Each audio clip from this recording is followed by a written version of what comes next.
Episode 7, Out in Nature and Lichen It. The sun is out, the birds are back, and the black flies are biting. Welcome to spring in New Hampshire. Still, it's a great time to crawl on the rocks or search through the woods for some likable neatness.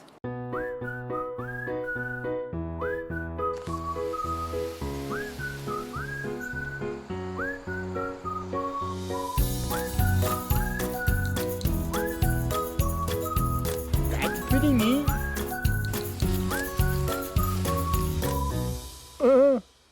One of the smallest, neatest packets in nature is lichen.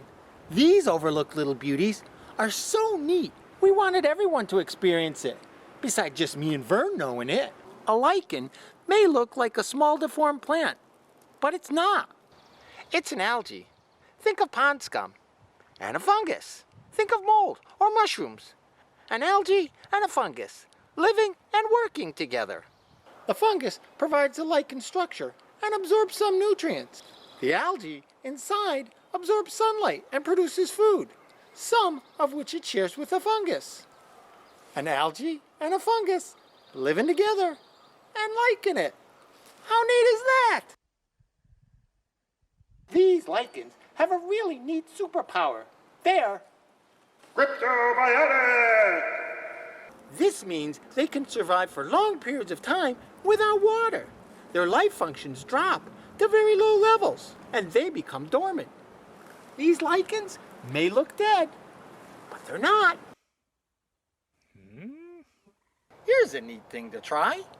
Find a lichen on a warm day. What color is it? Touch it and see what it feels like. Next, spray it with water from a bottle and let it sit for a few minutes. Now what color is it? When you touch it again, does it feel different? It may be stiff and brittle in the beginning, but later it should feel soft and flexible. That sure is a neat superpower to have. Lichens absorb nutrients and minerals across their entire surface from rain or fog. They may gain up to 20 times their body weight in water. Imagine if you could absorb all the water you needed from rain or fog. No drinking required. Lichens are adapted to live in many places, from the cold Arctic tundra to hot, dry deserts, from windy mountaintops to rocky shorelines, hanging from branches, growing on gravestones, rocks, and tree trunks. Lichens live almost everywhere. Come on, Vern. Looks like we should go exploring.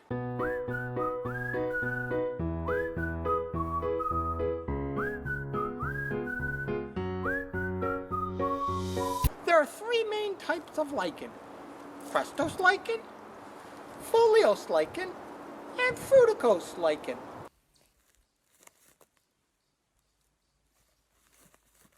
What'd you find, Vern? Score! That's a keeper! This lichen is called British soldiers. It gets its name from the red fruiting part that looks like the red uniform of British Guards. This lichen is often found on logs and stumps of white pine trees. Hey, look! I found reindeer lichen. I can't remember why it's called reindeer lichen. Do you know, Vern?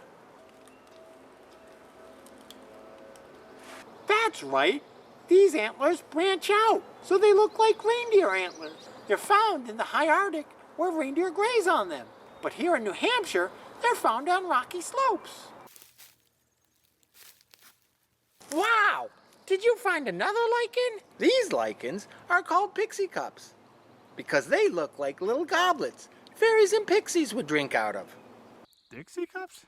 I said pixie cups, Vern, not Dixie cups.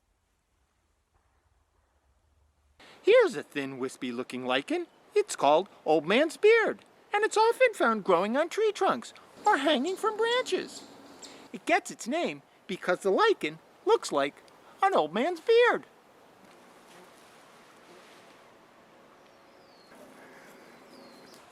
What are you doing, Vern?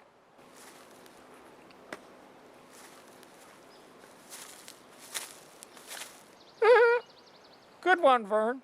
I may be getting older, but compared to some lichens, I would still be considered youngish. Lichens are a neat part of nature, and there's no way you can argue about that. Animals like reindeer and flying squirrels eat them. Some birds use lichens to build their nests. Having lots of different kinds of lichen can tell us the air is clean. And some lichens have been used to help make perfume. Think about that the next time you see someone use Chanel No. 5. Now it's your turn to look for lichens in nature. Bring someone along and see what you can find. Maybe you'll find what we found, or maybe you'll find something different. I like lichen. Vern does too. We like lichen. How about you?